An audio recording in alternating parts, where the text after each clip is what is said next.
Hello there, and welcome to the True Crime Grapple podcast. I'm your host Dan.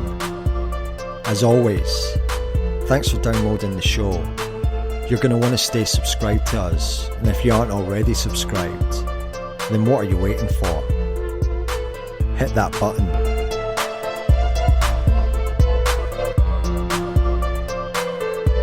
There's many changes going on at the show, with a couple of talented writers now putting in a lot of hard work and also some new sounds to the show. So I'm very keen to get your feedback. Why not email me at truecrimegrapple@gmail.com, or you can hit us up on the social media. We're on Facebook and Instagram at True Crime Grapple, and our Twitter handle is at TCG3682. And we've launched our Patreon page over at patreon.com/truecrimegrapple. Check that out and help support the show. For just $1 US a month, you'll get a shout out on the show on the Assault tier. Or for just $5 a month US, there's the Murder tier. For that, you'll get bonus shows coming your way. Hop on over and check it out and join us. Today is part 2 of the Carla Walker case. If you haven't listened to part 1, pause this show, go back and listen to part 1. If you have any information regarding the abduction and murder of Carla, then please call the Fort Worth Police Cold Case Department at 817-392-4307.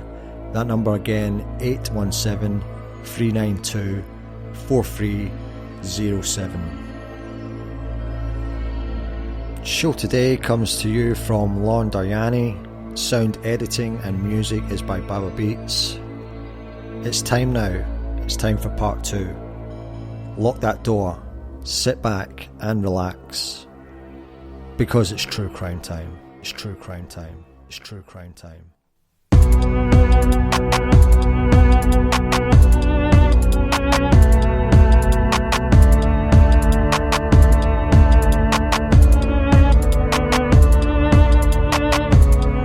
On the early morning of February 17th, 1974, not long after their high school's annual Valentine's dance, Carla Walker sat with her boyfriend Rodney McCoy in the rear parking lot of a local bowling alley in Fort Worth, Texas. Although they had stayed through the entirety of the dance, the couple, being typical teenagers, hadn't wanted to end their Saturday night so soon. After hanging out with friends, getting a bite to eat, and stopping by the local bowling alley, the time came for Carla to return home, where family had been visiting from out of town. The couple meant to share one last kiss before being on their way, but not more than a few moments later, the car door suddenly jerked open from the outside, and Rodney found himself struggling to wrest Carla from the hands of a strange man. As the attacker was bludgeoning him with a pistol, Rodney lost consciousness, but not before hearing the man say, "I'm going to kill you." Rodney finally woke alone and to silence. With blood pouring down his face, he drove to Carla's house in panic. He tried his best to relay to her parents exactly what happened before being taken to the hospital for his head injuries. Carla's father set out to the bowling alley parking lot to find any clues, but it was to no avail. Carla's violent abduction was to leave a deep and permanent impression on the minds of not just Carla's family, friends and classmates, but countless strangers as well. The entire high school, not to mention the Fort Worth suburb of Benbrook, were in shock over an event that they could hardly comprehend taking place, let alone taking place in their own peaceful, sleepy community. Rodney McCoy never left the Walker family's side throughout the time Carla had been missing, having taken up temporary residence with them and staying in Carla's room as they awaited any new developments in her search. So naturally, he was with the Walkers on February 20th, 1974, when Carla's body had been found in a culvert near Benbrook Lake. Benbrook's then mayor, Wayne Wilson, was present and recalled that Rodney had collapsed upon hearing the news, so devastated that he couldn't even speak.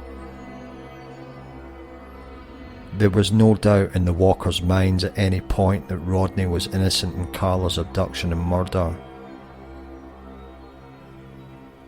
Their mutual closeness rendered him more of a surrogate son and brother than anything else, and for years Carla's remaining family members, her older sister Cindy and her younger brother Jim, would regard Rodney with nothing but fondness and goodwill. Throughout all the panic, chaos and confusion surrounding Carla's abduction, only to be followed with the profound heartbreak of her murder, the Walkers seemed to be holding up better than Rodney, as Carla's father Leighton once commented. However, during the investigation, Rodney himself came under scrutiny by law enforcement as a person of interest involved in Carla's disappearance and later murder. This wouldn't have been an unusual practice. Many instances of violence against women are caused by males they know well, very often being a husband or a boyfriend. This was just business as usual. Starting on the day after Carla's abduction, police administered the first of 3 polygraph tests to Rodney, who would pass all of them. Rodney would be subject to countless hours of grueling interviews and interrogations, and he began to suspect they had tapped his phones as well. Questions posed by locals about how he handled the attack would underscore speculation of Rodney's possible involvement. Eventually, investigators would relieve Rodney of the relentless police surveillance and interrogation, only to take his blood in the mid-1990s to process it with improved DNA technology. The DNA tests managed to clear him for good. Despite this, his personal sense of guilt didn't seem to diminish so easily. For the rest of his years, he would be shaped by the memory of Carla's sudden and violent abduction, as well as lingering regret that he should have been more watchful over her. He would become obsessed with the need to lock his doors as the events of Carla's abduction would play over and over in his mind. As Rodney was being bludgeoned with the butt of a pistol, he remembered Carla screaming to the attacker, "I'll go with you if you just quit hitting him." At the time Rodney was being hit over the head, he didn't realise that the magazine of the gun had fallen out. He clambered toward the open passenger door after Carla, but was stopped short when the barrel was aimed between his eyes. He heard several clicks as the man pulled the trigger, and as he headed towards unconsciousness, he would recall Carla's last words, "Go get Dad." When he came to again, his face covered in blood, he thought he'd been shot, thinking the series of clicks he had heard were firings from a pellet gun. As police were trying to piece together the events of the night, the question of Rodney's injuries were a major concern, particularly the large gash-like wounds he sustained on the back of his head. When the police had investigated the scene of the abduction, a magazine from a .22 caliber Ruger pistol was laying on the ground, not far from Carla's purse. In the next few weeks, police would do what they could to recover any fingerprints from this evidence left at the scene.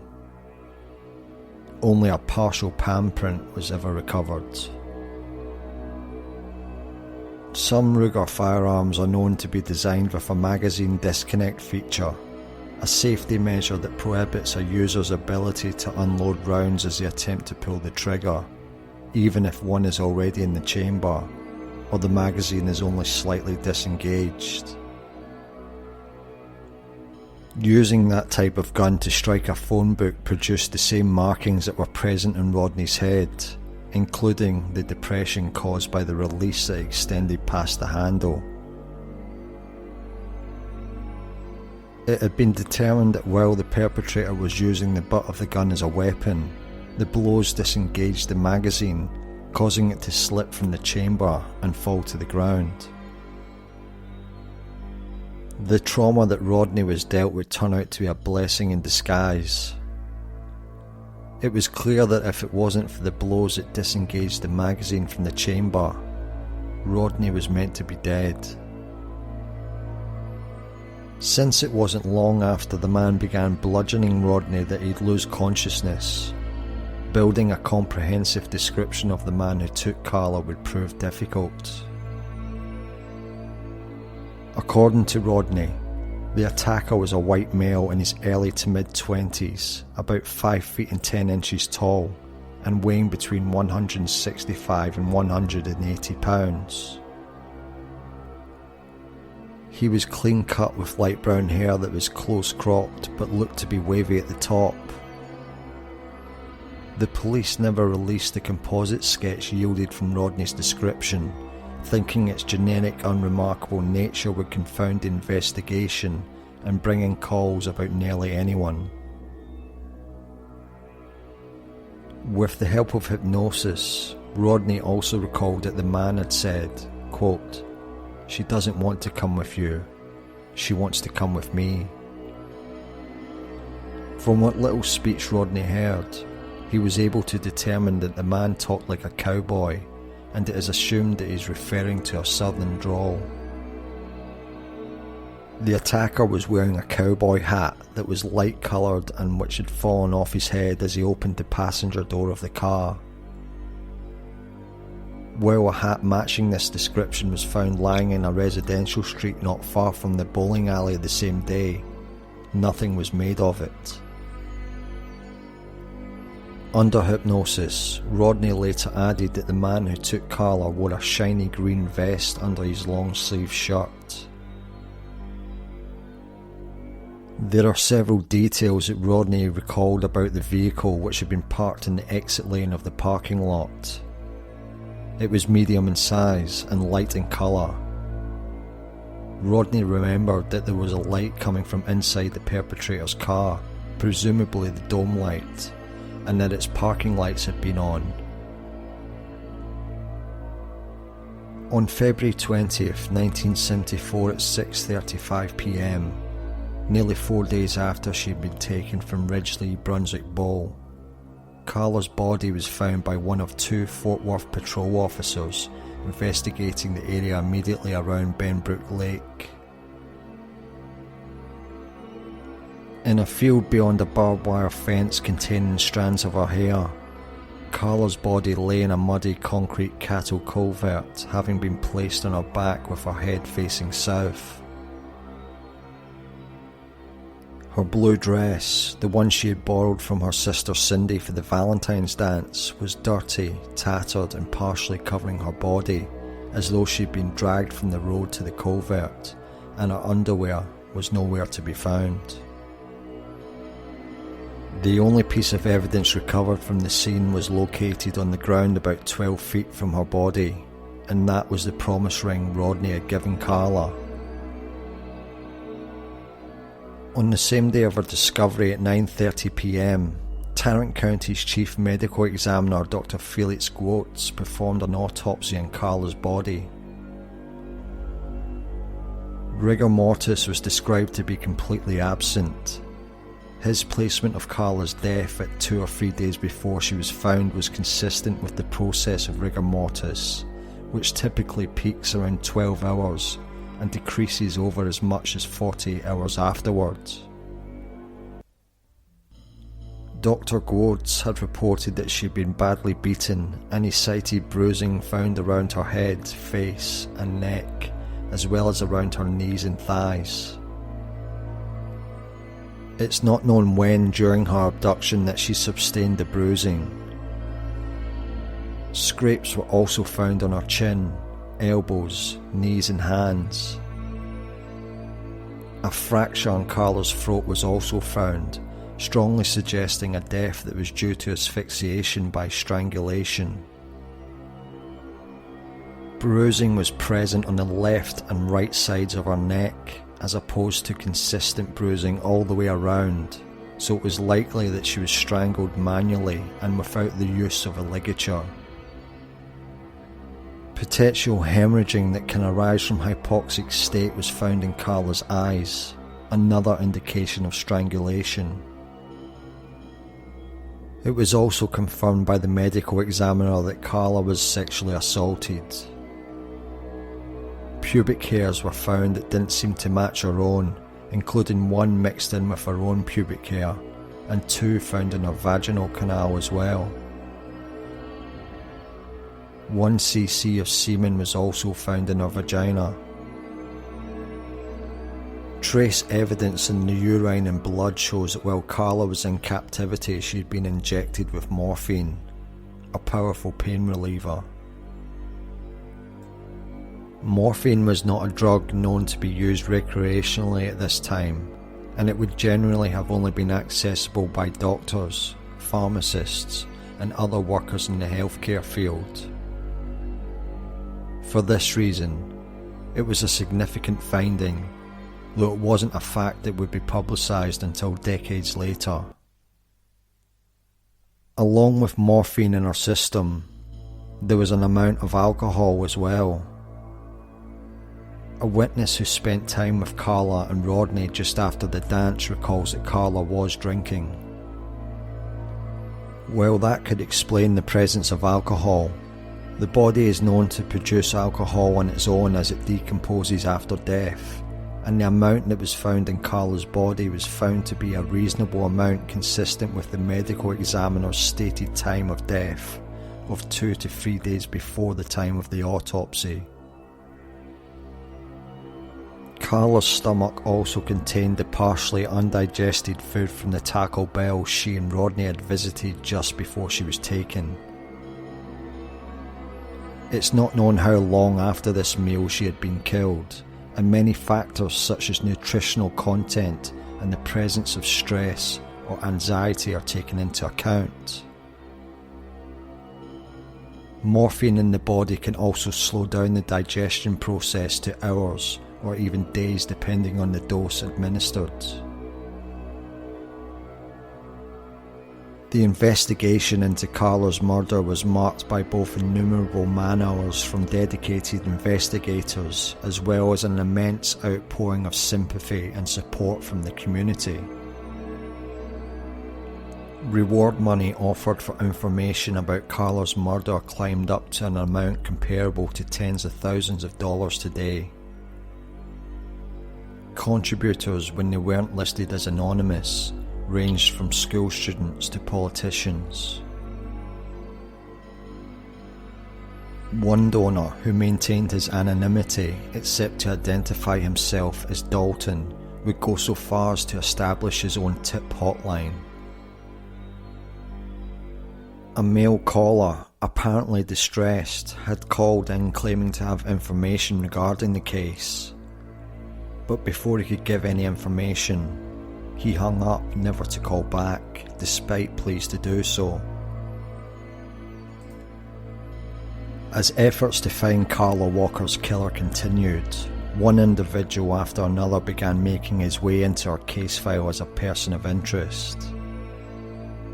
Some were relatively harmless and others were much more sinister and sadistic.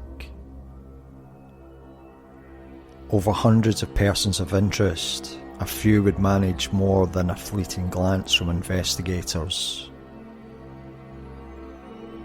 One of the first individuals to catch the attention of law enforcement was the older youth who both Rodney and Carla had met before.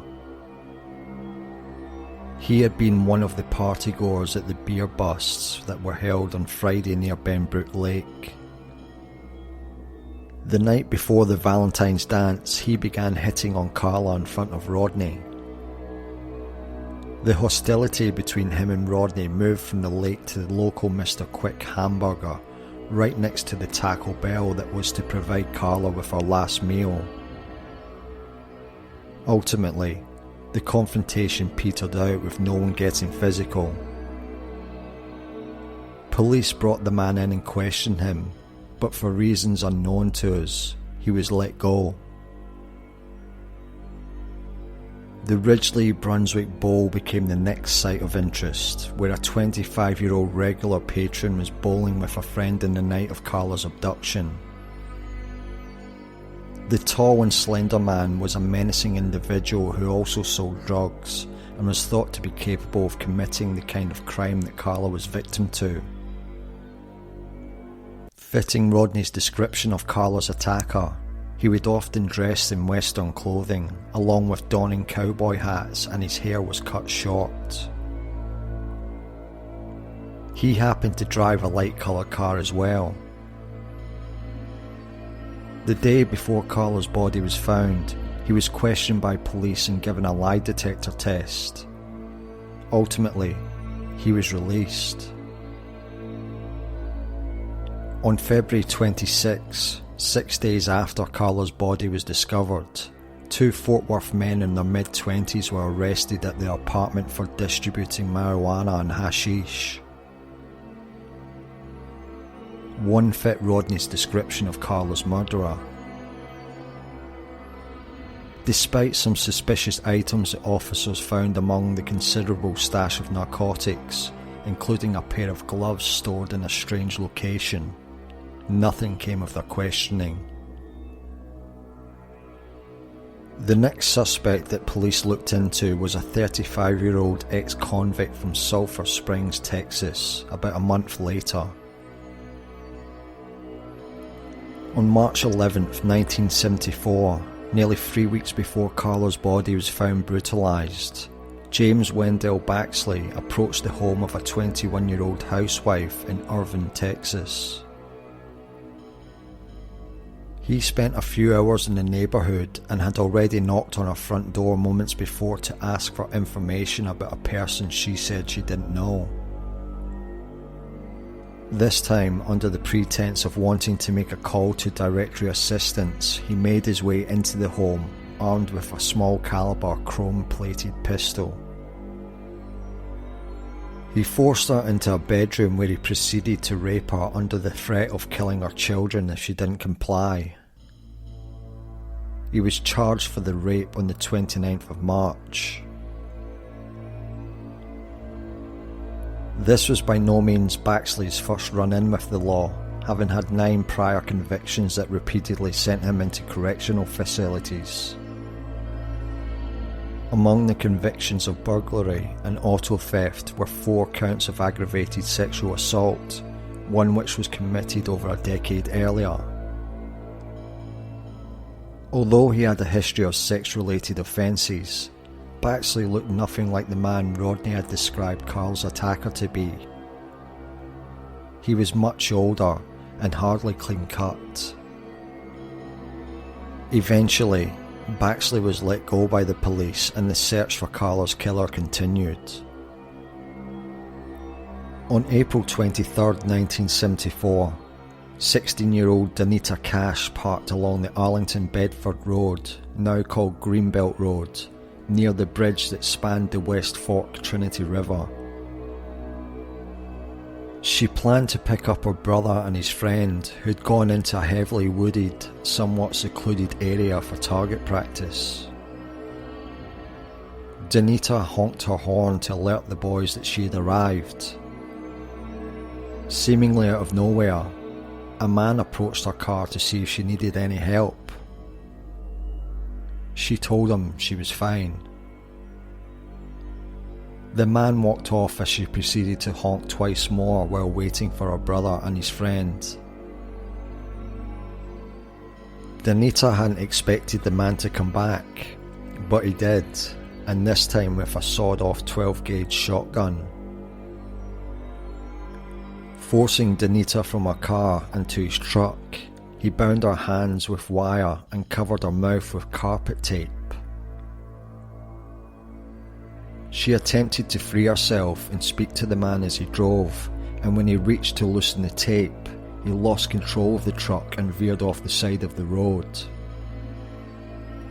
With the truck now stuck in the mud, and the man fearing that a helpful stranger would approach the suspicious scene, he freed Anita and told her to take off. He warned her, "I'll kill you if you tell the police." She ran back to her car to drive home to tell her mother what had happened, and the police were called. When the Arlington police reached the area near the bridge, the man and his truck were nowhere to be found. All that was discovered at the scene was a sanding disc, an object used by carpet layers and tile layers. The man had likely wedged the disc under one of his tyres to gain traction and drive out of the mud. With Danita's description of the man and his truck, a vintage 1957 pickup truck with a distinctive toolbox, police went to the press, took tips and calls from the public, and looked into flooring supply outlets. They zeroed in on a man named Tommy Ray Nealand.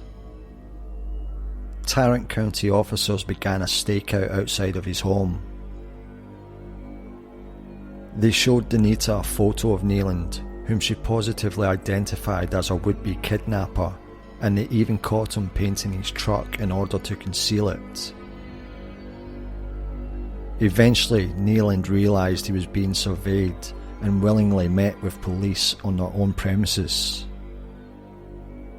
With a warrant, police searched his home, and on the early morning of May 8, 1974, Tommy Ray Nealand was arrested and charged with the attempted kidnapping of Danita Cash. At 25 years old, Nealand was happily married with 2 children. He was lively youth minister and a carpet layer who also taught Sunday school as well as drove the church bus.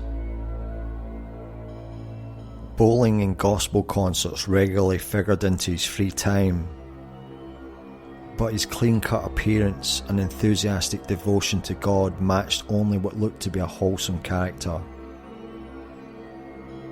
It didn't take long to confess to his other dark crimes he had held secret for years, including several unsolved murders around the Fort Worth area. The first murder Nealand committed had taken place in 1970 in his small West Texas hometown of Kermit. Nancy and Jean Mitchell lived with their 3-year-old twin daughters across the street from him.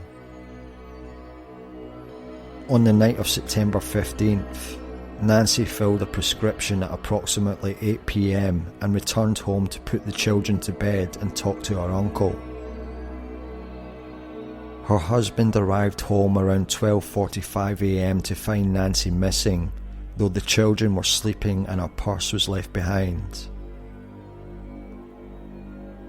Her clothing would be found lying out in a desolate roadway, shredded with a knife but with no evidence of blood. On June 4th, 1971, less than 1 mile from where her clothing was discovered, the badly decomposed body of a woman was found out on an oil field. With dental records, Nancy's identity was confirmed. She was thought to have died of asphyxiation due to traces of plastic found in her body. Police had spoken to Nealand when Nancy first went missing, but of course his wholesome demeanour threw them off the trail. After they found the body in a shallow grave on an oil lease owned by Nealand's father, it wasn't long before he moved to Euless, Texas, in Tarrant County, where he found work laying carpet, started a family, and again became an important and charismatic figure at the local church. Now, Nealand admitted to having kidnapped Nancy at gunpoint as she waited for her husband to come home. After raping her, he put a plastic bag over her head in hopes she would suffocate. When he felt that that was taking too long, he tried in vain to inject air into her arm. He finally stabbed her repeatedly and then slit her throat, leaving her on his father's land. On Friday 30th, 1972, 17-year-old Jane Handy had borrowed her father's 1961 white Ford Fairlane in order to visit a party with her friend, 15-year-old Robert Golson. In reality, they planned to take the 3-hour drive from Oklahoma to Dallas to attend a concert. They hadn't made it beyond the Oklahoma state line before the Fairlane broke down in the town of Springer. From there, they managed to hitchhike a ride nearly 50 miles south to Gainesville, Texas. This is where they ran into Tommy Lee Nealand, who agreed to take them as far as Hearst. He drove them instead to a desolate area in East Fort Worth that was frequented by local bikers.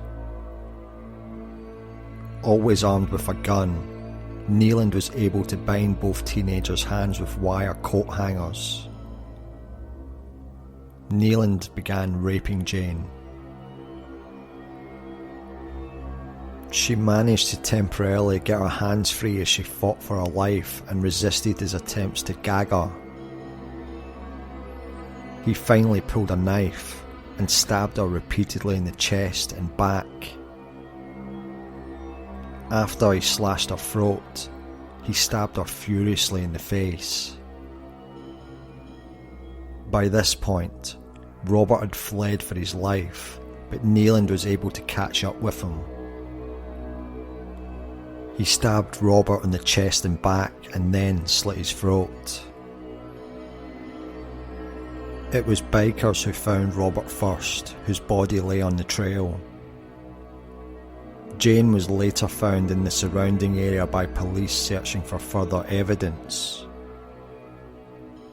The damage to Jane's face was so extensive that they were only able to identify her by her fingerprints, which had been taken when she had previously run away. Because of her tendency to run away, she wasn't yet reported as missing. The medical examiner had noted that the wounds were extremely deep and violent. Because Nealand was a stranger to the teenagers, he likely never would have been suspected of the murders, and the case would stay cold until his confessions in 1974. After Nealand's arrest and confessions, police began to heavily suspect a possible involvement in Carla Walker's murder and abduction. The need to abduct his victims, the sexual brutality, the use of a gun to assume control over the victim, and the similar geographical location of the crimes all point to a tempting narrative that Carla was his victim as well. Because Nealand confessed to a crime in Kermit, Texas, he had to be transported far from Tarrant County to work with local police in providing information about Nancy Mitchell's murder. Fort Worth investigators were finally able to question him about Carla. Soon, doubt began to set in. Nealand only knew as much as he did about Carla's case because he kept up with the local news. Although Carla's boyfriend Rodney picked him out of a lineup, police thought his selection of Nealand was shaky. Carla's mother, Charlene, never believed that Nealand was involved. Youths from his church were able to offer an alibi the weekend of Carla's abduction. There was also never any evidence that Nealand owned a .22 caliber Ruger pistol, nor a cowboy hat at any point. At 5'6" with a beer belly, Nealand's stature was out of step with Rodney's description of Carla's abductor. Carla wasn't mutilated in the way that Nealand's known victims had been, and although Nealon confessed to raping Jane Handy, there were no signs of her sexual assault according to the medical examiner. Nealon was tried and convicted for the murders of Nancy Mitchell, Jane Handy and Robert Golson on July 1st, 1972. Despite being sentenced to 550 years, after almost 13 years, he was paroled on September 16, 1987. With the improvement of DNA technology, a DNA sample that was collected from Nealon was compared to that of Carla's murderer. A match could not be established. In late February of 1977, a sealed up wooden packing crate was found in a West Fort Worth dumping ground. The suburban residents who discovered the crate had taken it home believing it to contain auto parts. What they found instead was the nude body of a female. The body had been cut in half and drained of blood, and the woman appeared to have been strangled. The crate featured Air Force markings and was lined with aluminium and Indiana-based newspapers. With Carla Walker's murder still in their minds, this was the first time in a couple of years that Fort Worth police found a case worth noting. Several days before the body's discovery, on the night of Saturday, February 26, a man had filed a missing person report with Fort Worth police after his roommate had disappeared. Without the missing person report, Fort Worth police wouldn't have known who she was. Despite having been the one to report her disappearance, it didn't take long for the man to confess to the murder. Rafael George Macias was a 21-year-old airman from South Bend, Indiana, stationed at the nearby Carswell Air Force Base located just west of Fort Worth. He lived with the victim, 20-year-old Julia Adams, who was a go-go dancer at the time. On February 24th, Macias had become jealous and in a fit of rage had strangled her during a fight. He dumped her body in a closet until the following day, when he placed her body in the bathtub and severed it using a hacksaw. Despite all this, it was determined by law enforcement that there was no connection to the Carla Walker case.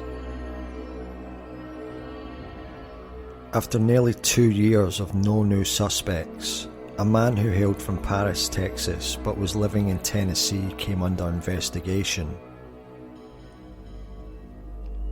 On the 3rd of March 1977, 31-year-old Jimmy Dean Sasser had just walked into the sheriff's office and confessed to abducting and killing a girl down in Texas, and with Sasser's sordid character, Tennessee investigators took the confession seriously. After the loss of his wife and his job, he continued to abuse drugs and alcohol. Several times, Sasser had been admitted to mental health facilities where police officers and even family believed he belonged. Psychologists had little doubt that he could commit the same crime that was committed against Carla, as he was known to be a misogynist with a history of domestic violence and a propensity for blacking out. Just after his confession, which came on a day of heavy drinking and cocaine use, Sasser was taken to Fort Worth and was indicted for Carla's murder in January 1978. Soon, people began to question his sincerity. Among many errors and holes in his version of events, Sasser seemed to not acknowledge the fact that Carla was raped. His mother had also explained his drunken habit of trying to turn himself in. Just 3 months after his indictment, in April 1978, Jimmy Dean Sasser finally recanted his statement. He admitted to making up the story of his involvement in the case to gain notoriety at a time where he cared little about being confined in a prison for the rest of his life.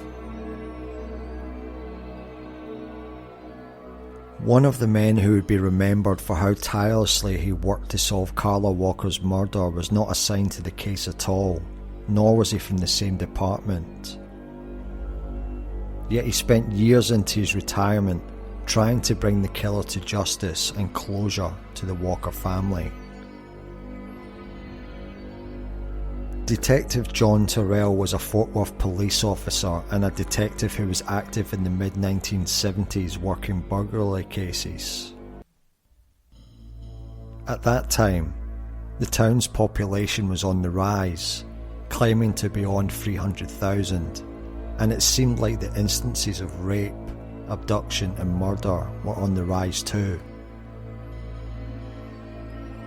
In 1973, the badly decomposed body of a Tarrant County junior college student named Becky Martin was found in a culvert in White Settlement. She had been taken from her college's parking lot on February 27th, more than a month earlier. Almost a year later, nearly down to the day, Carla Walker's body would be discovered. On December 23, 1974, 17-year-old Rachel Trelisa, 14-year-old Lisa Renee Wilson, and 9-year-old Julian Mosley went missing from a parking lot at the Seminary South Shopping Centre, just about 8 miles from the Ridgely, Brunswick Bowl. They had set out to do some Christmas shopping and were never found. Despite a letter that had supposedly been written by Rachel and sent to her husband Tommy about leaving for Houston, no one believed the girls to have been anything but victims of foul play.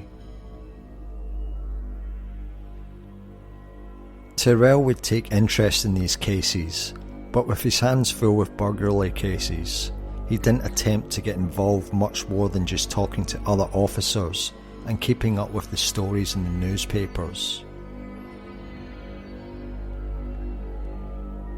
One such story involved Jennifer D., a young Texas Christian University student, on August 27, 1973.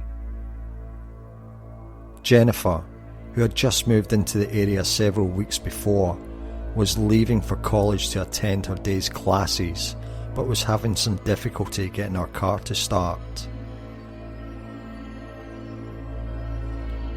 As a man approached her car, she finally got it started, and as she left, they waved to one another. Later in the day, after our classes, Jennifer returned home.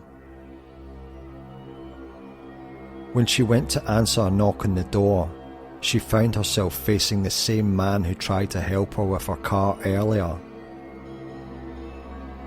He said he'd come to welcome her to the area, and after acquainting themselves, the man accepted her invitation to come in.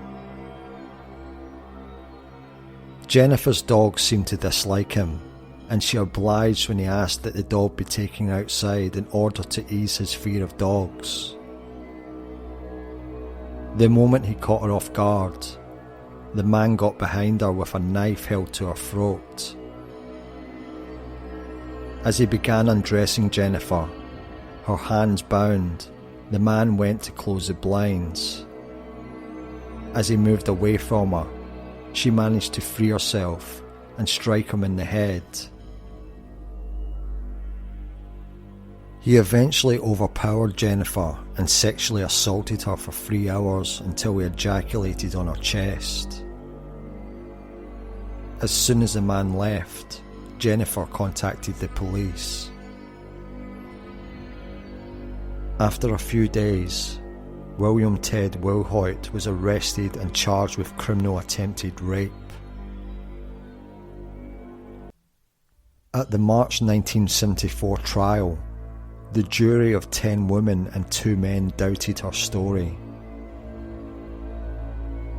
They would go on to acquit Wilhoit, finding him not guilty of the assault against Jennifer, since he didn't actually ejaculate inside of her. Some of the thoughts of the jurors became publicised. They ranged from believing that she might have led the man on because she would have known what he wanted. She might have just made up that she was assaulted so that her boyfriend wouldn't get angry at her for the consensual tryst. At least one juror believed that she had multiple chances to get away from him. And where were there any signs of injury she said Wilhoit caused? It didn't seem to matter that police had failed to take photos of the marks on her arms and neck when she reported them. It would have at least been some proof to the jury that the depraved act wasn't consensual. Any other minor injuries that she had, such as scrapes and bruises, had of course healed by the day of the trial, which was held nearly 6 months after the attack. Just a few months after Carla's body was discovered in a culvert, on June 11th, 1974, there was another crime. Janelle Kirby, a 20-year-old student from Texas Christian University, was sitting outside of her garage apartment located near campus when a man she didn't recognise came up to her and asked to use her phone. Nothing about him set off alarm bells. He seemed good-natured enough and clean-cut. She led him up to her apartment, and once inside, he brought out a pistol and grabbed her. As he tried to handcuff Janelle to the bed, she went to grab the man's gun and a struggle between them ensued. The man tried to cover her mouth as she screamed, but she answered back with a bite to his hand. At this moment, he pulled away, stood up, and with both hands holding the pistol, started firing at her. Janelle, who was shot 5 times in the head and chest, called him a coward as he dug through her purse for anything to take. Her attacker left. She managed to drag herself from the inside of her garage apartment down the steps and into the driveway. She was found by a neighbour and eventually taken to the hospital to perform emergency surgery on her. Against all odds, Janelle survived, though it would be some time before she was well enough to talk to police. In a letter to her boyfriend, she relayed the frightening incident that had occurred on the day before her attack in the early morning hours. She had been walking home from work when a man appeared in a white car and started driving slowly, trying to talk her into getting into his car. The man stopped the car and got out after Janelle refused his offers. Janelle was deathly afraid by this point, but luckily there was a Jack-in-the-Box restaurant nearby. She ran to get away from the man and explained the situation to a manager who agreed to walk her home. Janelle spotted a white car, possibly a Chevrolet Auto, near her apartment that she was fairly sure was the one driven by the man. Whenever Janelle was presented with some mugshots, she singled out a man named Kenneth Leslie Miller as her attacker. Miller had only been in jail for drug-related violations up until this point, but at 24 years old, he ended up being convicted for the attack on April 1st, 1975. The judge chose to hold off on sentencing so that he could remain free on bond until after the Easter weekend, As the judge, defence and prosecution were preoccupied, Miller walked out of the courthouse, not to be seen again for over a decade. In March 1975, Fort Worth police received a call from a local bank about a burglary. They were presented with two $500 saving bonds which had been reported stolen, and here was a man attempting to cash them. Detective John Terrell had taken the phone call, and based on their description of the man, he conjured up a familiar image of another who had been arrested for residential burglary. A diminutive young man with sandy hair and piercing eyes. He was certain that the man at the bank was William Ted Wilhoit, now 21 years old. It wasn't the only time Wilhoit was brought to Terrell's attention. A local pawn shop owner similarly described a man who had stolen guns and ammunition from him. Terrell, with his partner detective Joe Britt, decided to question Wilhoit about the crimes, and when they found him at his home, he willingly took a seat in the back. Both Terrell and Britt recall that his first words to them was, quote, "I was wondering when you were going to come after me for Carla Walker." It was a wrong assumption on Wilhoit's part, but it was a statement that for years would go on to shape Terrell's relationship to Carla Walker's murder, and of course, his beliefs on Wilhoit's place in it. There were many times when Terrell had arrested and questioned Wilhoit for his previous crimes, and as with many other repeat suspects, an unusual rapport was established as their familiarity with each other grew. Terrell had a laid-back, friendly way of relating to suspects that got them talking. In a previous instance, Terrell contacted Wilhoit regarding a credit card he'd stolen and asked him to come to the police station. When Wilhoit arrived with the card, Terrell treated him with no sense of judgment or disdain as he informed him he had been caught. Before Terrell arrested him, they stopped near City Hall to talk over a cup of coffee. At one point, their conversation turned to the attempted rape charge, with Wilhoit implying his guilt. As promised, the detectives questioned Wilhoit about the stolen bonds, guns and ammunition, but soon they eased into questioning about Carla Walker and her murder. Alluding to Wilhoit's religious devotion, likely due to an upbringing by devoutly religious parents, Terrell attempted to speak directly to his conscience. He told Wilhoit that he was too good of a Christian to continue his life without atonement for the murder of Carla, herself a member of the Church of Christ. Terrell told him he knew of the sexual assault that was committed against the young student Jennifer just the previous summer. Wilhoit finally began to break down and sob. Terrell began to gently push Wilhoit. Quote, "Ted, why don't you just tell me about it?" Wilhoit responded with, "I guess I might as well." At that point, a knock at the door came, with a federal agent wanting to discuss the bonds that Wilhoit had stolen from the owner's mailbox.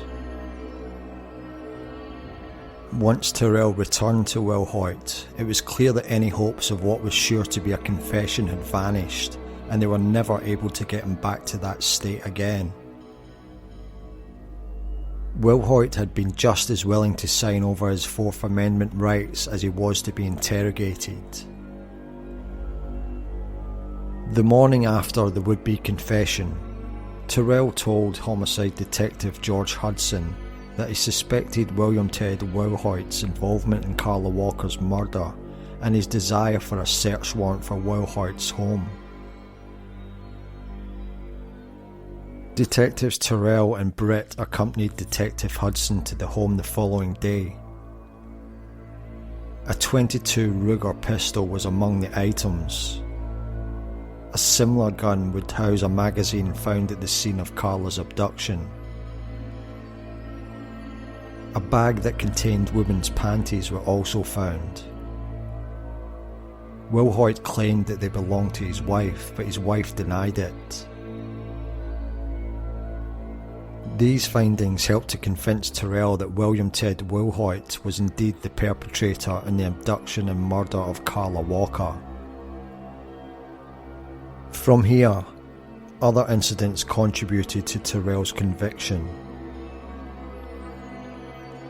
In 1978, Wilhoit moved to Abilene, Texas with his wife and daughter to live what looked to be a life of redemption as a newly enrolled ministerial student at Abilene Christian College. But Terrell was at least aware of how Wilhoit, an avid reader of the Bible, could quickly use his outwardly soft-spoken and polite demeanour to release a monster seeking to violate and brutalise. Catching wind of Wilhoit's move and with the knowledge of his previous association with sexual assault against women, Terrell filled the lieutenant in on the summer of 1973 incident against Jennifer and the trial, and he provided Wilhoit's photo and files. On September 20th, 1973, a homemaker from Abilene named Deborah Hankins was raped at gunpoint with an antique pistol while being physically restrained by the attacker using thumb cuffs. Recalling Terrell's warning, authorities showed Deborah a mugshot from the file he provided. She positively identified William Ted Wilhoit as the man who raped her. He was arrested at the chapel that was on campus and was eventually tried and convicted for the sexual assault. He received 40 years in prison for this. As early as his initial arrest, Detective John Terrell believes that a man now a fugitive had been wrongfully convicted for the June 1974 rape and shooting of Janelle Kirby. Despite Janelle's confidence in picking a photo of Kenneth Leslie Miller as her attacker, Terrell believed that Wilhoit had actually been the perpetrator. He brought this to the attention of those managing Miller's fugitive case, but his concerns seemed to fall on deaf ears. In 1986, 11 years after Miller's conviction, he was traced to Las Vegas, Nevada. Sergeant Leonard Schilling, who was the lead on the Fort Worth Police Task Force to find fugitives, flew to Las Vegas to bring them back. Once Miller was back in Fort Worth, Terrell and another detective did what they could to convince Schilling that it wasn't Miller who was the perpetrator in Janelle Kirby's assault, but that it was William Ted Wilhoit. When Wilhoit was brought from prison, he was offered immunity from the prosecution for his confession of Janelle's attack. After he recalled details of Janelle's apartment and belongings confirming he may have been there, Wilhoit remembered that the cylinder pin had come out of his gun. It was a piece of evidence that Janelle's boyfriend found a few days later and was never released to the public.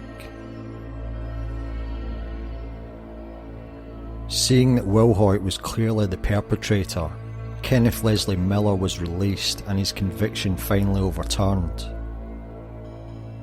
However, Wilhoit had a different explanation as to why his gun fired at Janelle.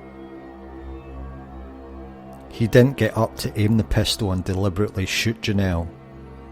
Instead, during their struggle, the gun had got entangled into her hair, and as he kept trying to pull the gun away, it kept firing at her.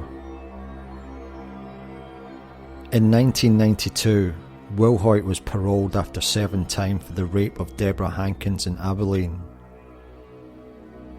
He moved to Corpus Christi, and Terrell was back to notifying authorities of Wilhoit's criminal history.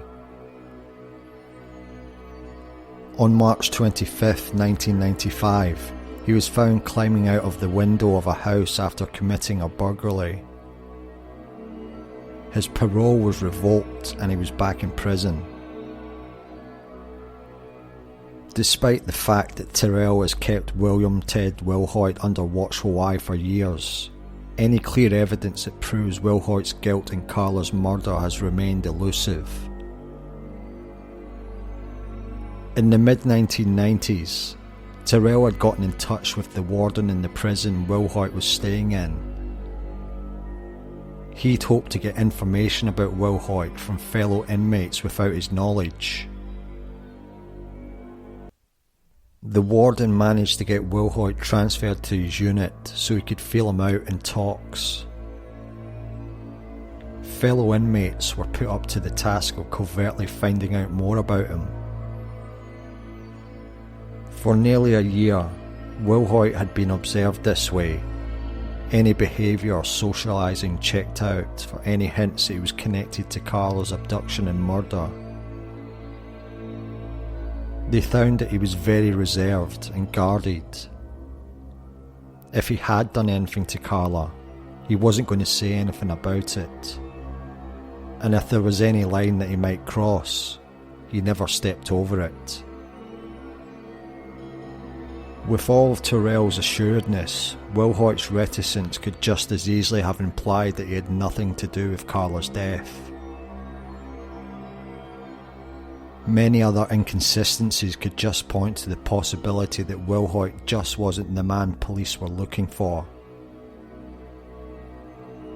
The difference of MOs between Wilhoit's known attacks and that on Carla were markedly different. One of the characteristics of his criminal history seemed to be motivated by burglary.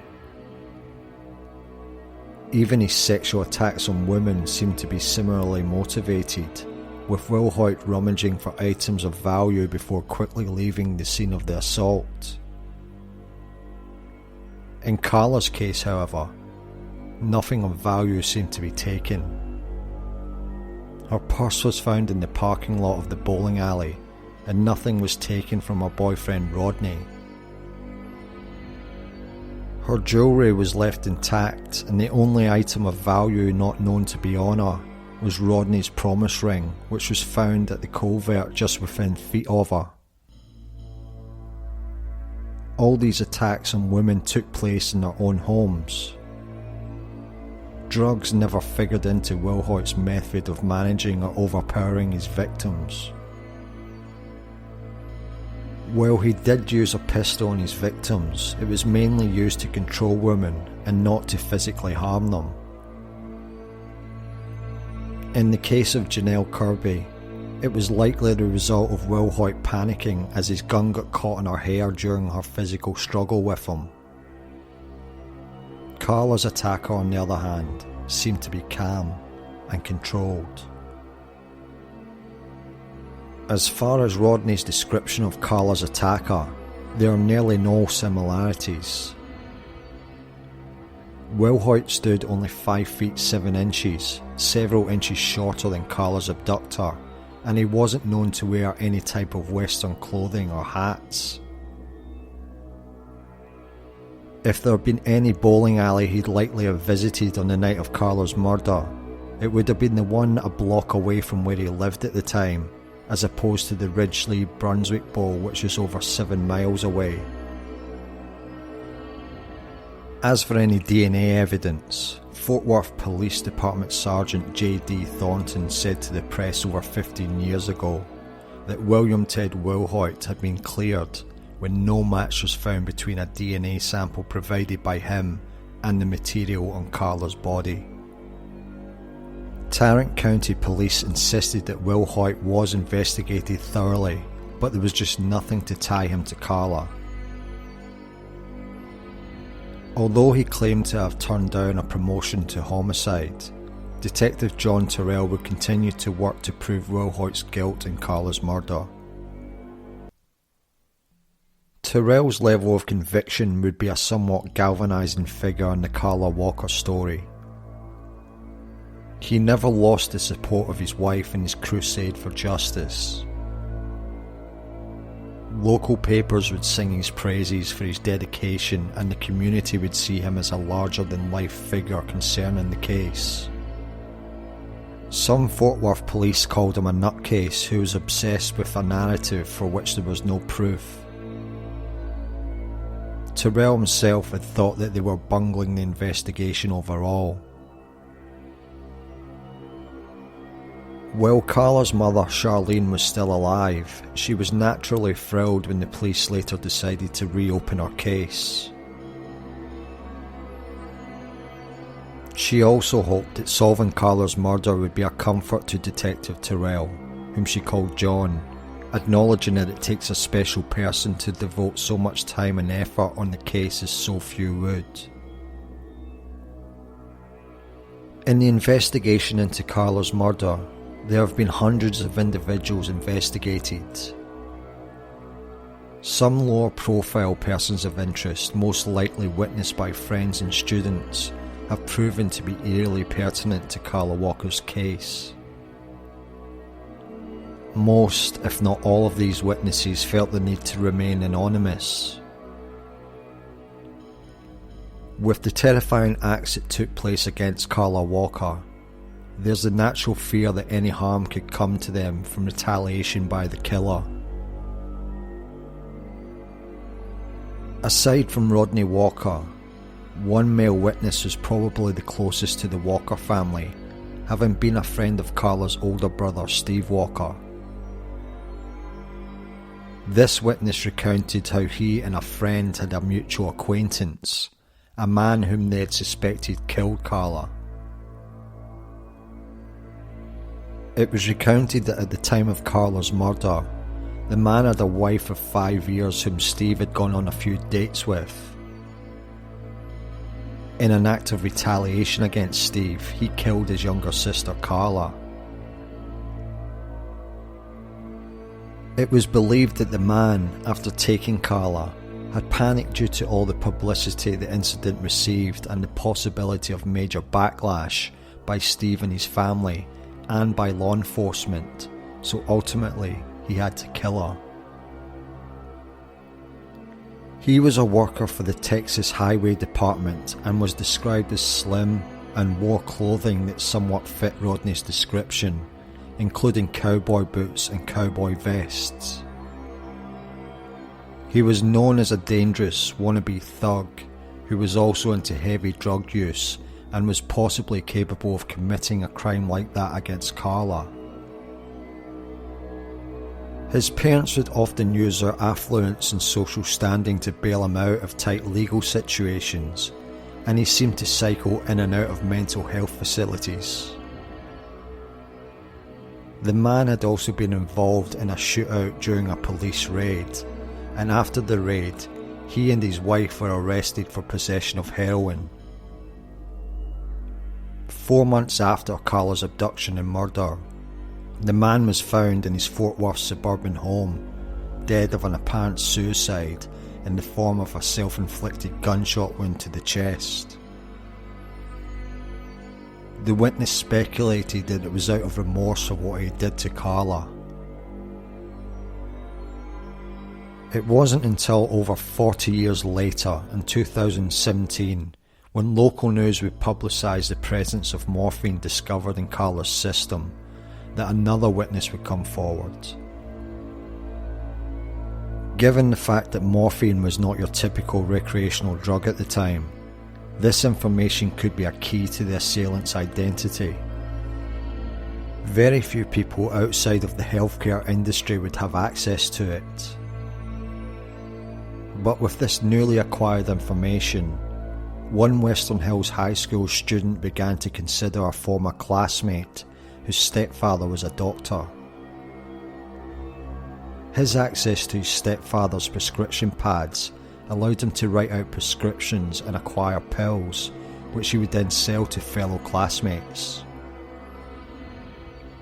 He himself had been heavily into drugs and was considered to be an outcast and would demonstrate strange behaviour. The man also recounted how this boy would show him or other guests the neighbourhood cats he would strangle, or a jar he had containing a human fetus. Most notable in relation to Carla's case was the boy's possession of a bottle of morphine, which he had taken from the emergency room of his stepfather's hospital. He was clear about it being morphine and would offer to inject guests with it. According to a woman who had dated the boy around the time of Carla's murder, he owned a gold car, probably a Pontiac Grand Prix. Their hangouts would include the weekly beer bus at Benbrook Lake, the bowling alley, the drive-in, and the Dairy Queen. They would occasionally eat at the Taco Bell, but it wasn't a major hangout for them. The woman said she eventually broke up with him because of his crude and strange behaviour. After that, he had overdosed on drugs and was sent away for a bit only to return to a house his parents provided for him.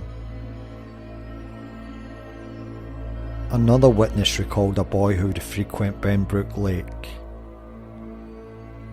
He was a student as well, but instead of attending Western Hills High School like Carla did, he went to Southwest High School, located less than 10 miles away in another Fort Worth suburb called Wedgwood. Western Hills students likely knew him from the weekly beer bus near Benbrook Lake, essentially keg parties, where local youths would pay a couple of dollars to sit around and socialise while drinking beers. It's been said that the boy had a terrible rapport with his own family and would often get kicked out of the house. When this happened, according to what he told the witness, he would set up camp at Benbrook Lake. When he finished school, he left to join the Marine Corps. One woman recalled blowing him off when his demeanour changed in their relationship from nice to demanding. He supposedly stole a firearm in Oklahoma City and was incarcerated. Other witnesses who were at the Ridgely Brunswick bowling alley the night of the Valentine's dance had noticed a few peculiar circumstances that would come to be important in light of Rodney's description of both Carla's attacker and the car. A fellow female classmate of Carla's ran with a different crowd, but she knew who Carla was and would be able to recall the night of the Valentine's dance in detail. She was with a date and his friends at the Ridgely Brunswick bowling alley, which she recounted would be used for its restroom facilities when those at their regular hangouts weren't available. That was the case when the students in formal dress from the dance walked in, with Carla among them. The nearby Mr. Quick hamburger joint would try to discourage kids from loitering and possible vandalism by shutting down its facilities. As the classmate looked at all their dresses, she remembered that her eye fell on one of the bowling alley's patrons. There was a man who was in the farthest lane, bowling alone but watching everybody. The image of the man stayed with her, particularly because it was a strange sight. She was able to remember some of the items he was wearing. A brown cowboy hat and an olive green sleeveless vest that was at times known as a comfy vest. Police had never questioned her about this sighting. Another individual to notice something unusual was a 29-year-old man. He had noticed a car matching the description of the one Rodney saw. It was an early 70s model beige four-door sedan, possibly a Chevrolet. The man saw it parked but running in the exit lane of the rear parking lot where Rodney and Carla were on the night of the abduction. Just as Rodney had seen, the car had only its parking lights on. One compelling account from a potential witness of the killer happened to be a fellow resident of Benbrook. Nearly 3 weeks after Carla's body was found, around spring break, she went on one of her regular strolls around the block with some of the younger neighbourhood kids. A large boat-like vehicle, possibly a Buick, pulls up to the group about halfway down the block. The man in the car introduced himself, though his name's now forgotten. He talked about just moving to the neighbourhood as a soon-to-be Western Hills High School student and wanting to find other kids to get acquainted with. She felt safe in broad daylight with the kids, about 5 or 6 of them that were gathered with her. He said he'd park his car at his house, though she found it peculiar that he returned by the time she had rounded the corner. She assumed that he just parked it somewhere nearby. As they circled the block and headed back to the girls' house, they engaged in normal conversation such as school and the weather, with the young children still following them. When they approached their house, the girl introduced the boy to her parents and invited him for a game of pool.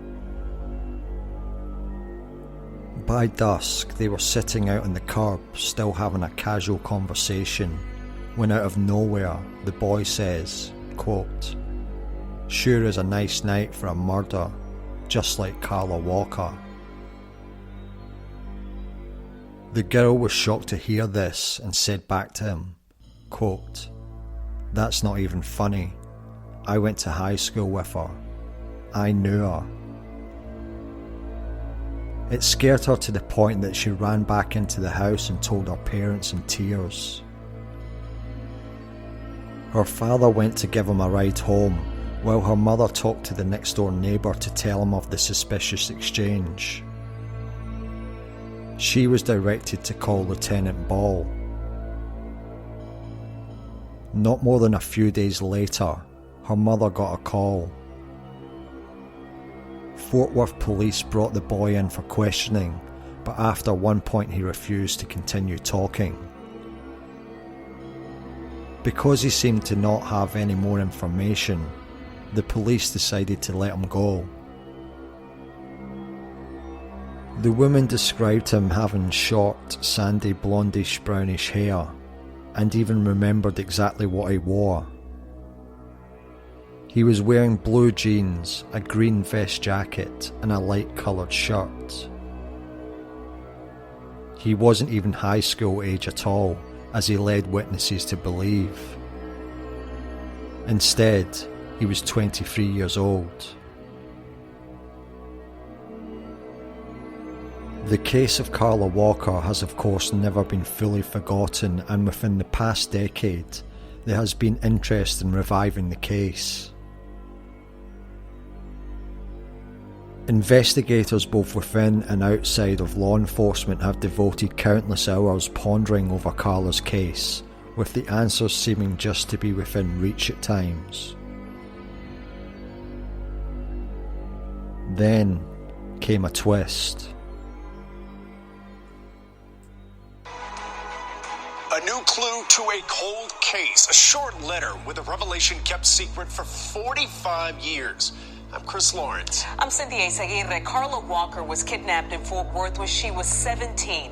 Her family told Kevin Reese they hope this new clue can finally bring closure. Yeah. No, it was in Safe because I got married 3 months after Carla died. Cindy Stone and Jim Walker agreed to come back to the Fort Worth parking lot where their sister Carla was kidnapped 45 years ago. But just the fact... They brought her picture. Showing the size that Carla was. They brought one of her petite shirts. 17 years old, 4'11", tiny. And they brought hope. And that's what we want to do, so we're not giving up. The person that wrote the letters. Because Friday, Fort Worth police released a new piece of evidence from their cold case files. This letter. It shares a person's name? Written anonymously those 45 years ago and sent to police. The person wrote they know who killed Carla Walker in Benbrook with a postscript that says it's hard to say, but it is true. And they signed only with ones and zeros for their name. We have more ways of... These 45 years later, with new detectives on the case, police are making it public. This one? To see if it finally leads to a clue. Somebody is going to recognize this letter, handwriting, the way it's written, the way it's signed. So that's the goal here, is for somebody to recognize this letter and give us more information, give us more evidence. Makes it kind of on both sides. Who was this person? What do they know? And then why were we never made aware of it? Carla Walker was still in her prom dress when she was abducted, killed, and her body dumped in a storm culvert not far from her home. Yeah, it's just her baby brother and her sister have always lived with the horrible memories, but have always promised to keep searching for answers. I just feel like I shouldn't be sitting here, having a life, and that it's important that we keep working to find out who did this to her. And there will be a lot of healing that will go on because of this in our community. So do the right thing, please. The right thing if someone just recognizes this letter and recognizes the need. That's what we want to do, is just for a 45-year-old mystery. Or someone who knows. To come to an end. That's all it takes. And I know that happens. In Fort Worth, I'm Kevin Reese. In April of 2019, Fort Worth police released a letter that had been found in Carla's file that had been sitting there for decades. It was a letter that was written by an unknown author in 1974, the same year she was murdered. The letter was brief. It was addressed to Detective Lieutenant Oliver Ball of Homicide. The letter had a name on it that was redacted by police because they established no positive link between them and Carla, so for this reason, we'll refer to this person as X. The message read, X killed Carla Walker in Benbrook. A postscript was included that said, P.S. It's hard to say, but it's true.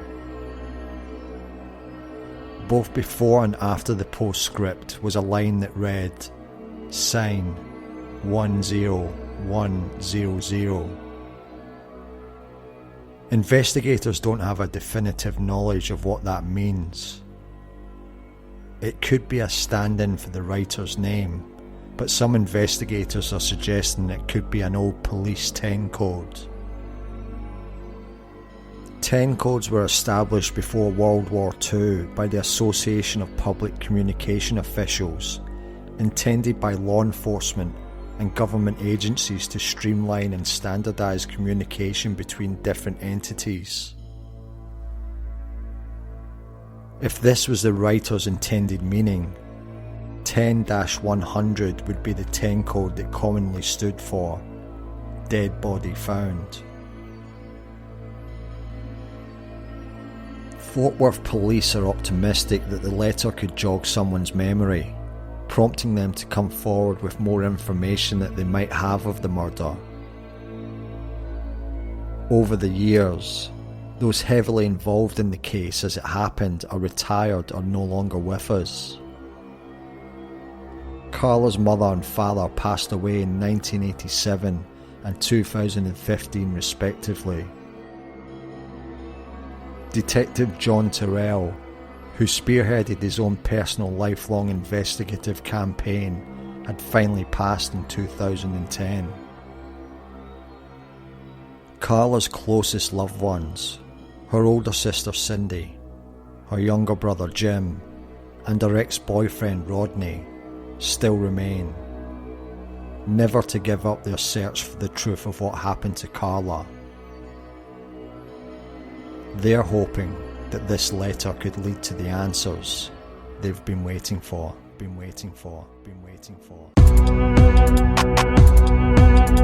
So that is the case up to now of Carla Walker. When True Crime Grapple writer Lauren told me that she wanted to do this case, it wasn't one that I'd ever heard of before. And now, having read about the case, it's definitely one of the more heartbreaking ones because so long has passed and still we don't have an outcome yet. In addition, Carla's parents went to their graves with never getting any answers to who committed this terrible crime against their daughter. Once again, we're going to put this number out there. If you can assist with any information on the case, then please call the Fort Worth Police Cold Case Department.